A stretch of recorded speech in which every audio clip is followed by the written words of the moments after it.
Hi, my name is Kevin McGinn, and I'm the Web Development Manager at Etna Interactive. And I want to share a little bit about what I do and what designers do that can help you on your blogs. I want to help you effectively use images in your blog posts. Now, when you have a blog, it gives you the power to make posts, changes, add content. And whenever you're doing that, you've got to think like a designer or developer. So while your access to blogs is limited, you become a mini developer or a mini designer whenever you're posting something. What you want to do is you want to post images to your blog post to make it a little bit more exciting, to make it a little bit more enjoyable for the reader to go through and peruse. So images can help content become more exciting. It adds context. You can point attention to content using images, and you can describe something much quicker than you would with words with a simple image. And I've got an example here for you. Right here is the landing page of a blog, two blogs, sorry. One on the left that has no images, and the one on the right that has many images in the blurb. So just looking at this, you can see what's more compelling, what's more interesting to click into. I want to click on something that has an image. It gives me a little bit of an indicator, what the post is about even before I read anything. And on here, I've actually got inside the post. So once you've clicked in, what's going to keep the reader from, actually reading all of it? On the far left, you have a blog that has absolutely no images. You can see, not very interesting. There's a lot of content. Everybody knows the attention span of an internet user these days is pretty short. And if they see this, they're going to come across it, maybe make it a couple lines in, maybe skip down a couple lines, but they're probably not going to read the whole thing because they're not engaged in it. Now, the middle post is a post that is actually using images and is much more interesting. It gives you some product images to go along with the post. The problem with this one, though, is the alignment. So you'll notice it's not being effectively designed. It kind of looks sloppy and messy. That's going to detract readers as well.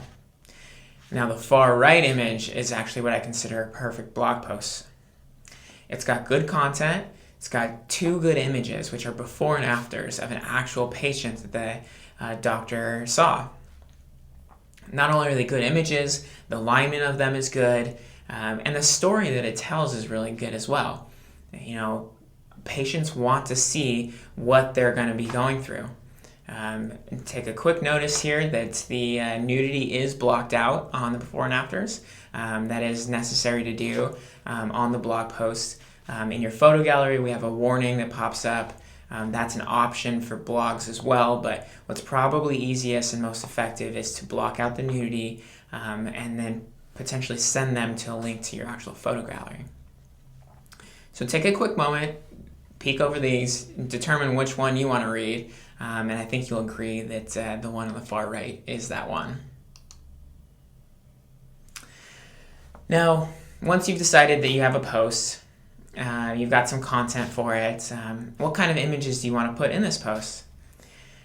I think pretty much any post can take an image. Now, you've got to pick one that has good context with it, though, and that's appropriate for the post.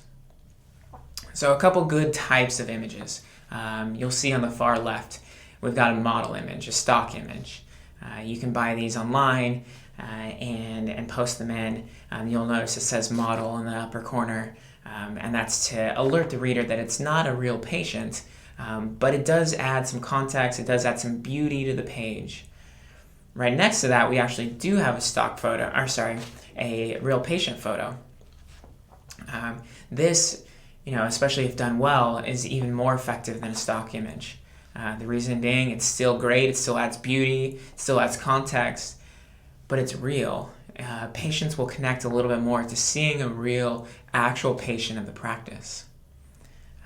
Right next to that, we also have a real patient, except this is a before and after. So like I showed you in the last post, it's compelling to see the changes that your potential patients might see on their own procedure. So posting before and afters, again, blocking nudity, is a real compelling and interesting way to add some content to your page. Next to that, we have a logo. Logos, any sort of branding that you can do to it will make it a little bit more interesting too. Product images on that one slide, those will make it a little bit more exciting. Possibly being able to link to those from there, link to that website from that image is also a great addition to it.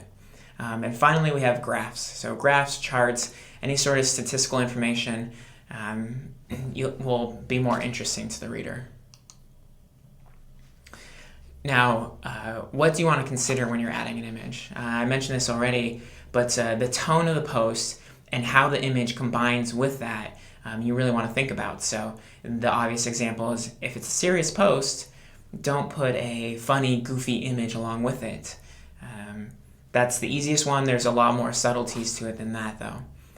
You also want to consider the layout and the organization. So back to that example with the 2 before and afters, the layout of it was good. It flowed. So the beginning of it was the before. You follow down through the post, and you can see the after of what's happening. And then you also want to consider if Etna can help you in any way.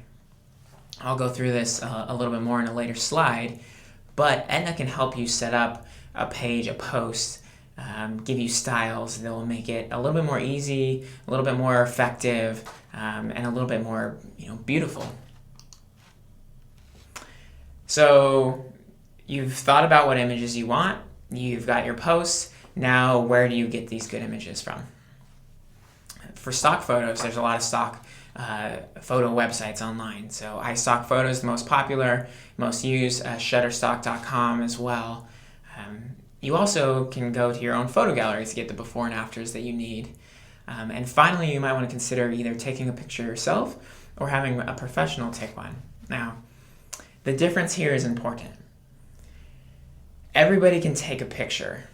Not everybody can take a good picture, and not everybody knows the basics of taking a good picture. So, is it necessary that you have a professional do it? No. Is it necessary that you have someone that knows how to take a picture and take it well? It really is. It really makes a difference, and I want to illustrate that for you here. These are 2 pictures of me. The same day, same hair. I even have the exact same little head tilt going on. I can't control that. It's what happens. The picture on the left is taken with an iPhone in front of a dying tree, in front of an open window with bad lighting. Now, if I posted this on Facebook, I'd probably get a few likes. It wouldn't necessarily be considered a bad photo, but it really is, especially if you compare it to the one on the right. And the one on the right was taken by Camille, a web developer here at Etna Interactive. And he's done photography professionally. Now, he didn't come in, spend hours setting this up, spend hours, taking this picture, editing it, anything. Spent a couple minutes setting it up. I walked in, took 3 pictures, picked the best one, and then immediately posted it to the slideshow. And you can really see the difference. You can really see the colors. You can see the excitement, the vibrancy. It really does make a difference to have somebody take a photo that knows how to take a photo. Now, once you have that picture, how can you edit it? Chances are you'll only be doing minimal edits. Some of you might have a little bit more ability, or someone in your office might have a little bit more ability to do something cool with it, though. Photoshop is the easiest one, and the one, sorry, I shouldn't say easiest, the one most well-known. And you can actually subscribe to it now, so you don't have to buy the program. You can subscribe to a month if you want to go through a new editing whenever you're doing a lot of blog posts. There's also a couple free options for some basic editing. PicResize.com for just making it smaller, making small cropping edits. Some of this you can actually do in WordPress as well, so get familiar with how to edit in WordPress. And then finally, you've got Paint and iPhoto and a variety of free apps that can come on your phone, your iPad, your computer. Now, While you're in control of your blog posts, Etna is here to help. We want to guide you through this process, and we can also do a lot of styling to make it easier for you or more effective. So we can help set up styles that match your typical usage. So if you're usually doing before and afters, and it's becoming complicated or not looking as good as you'd like, we can set up a style so that you can do that same thing over and over again and it becomes easy to use.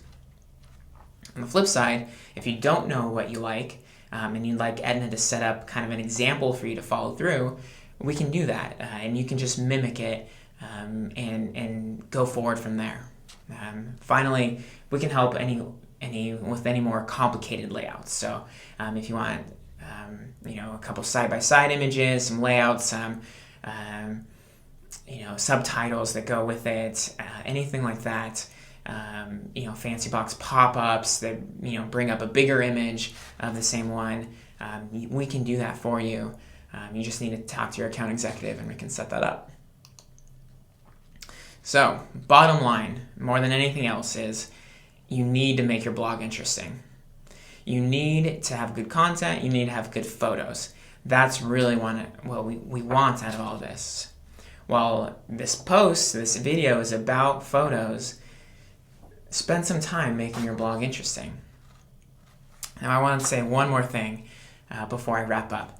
And you may have noticed that I look a bit narcissistic with nothing but photos of myself in there. But I did that intentionally.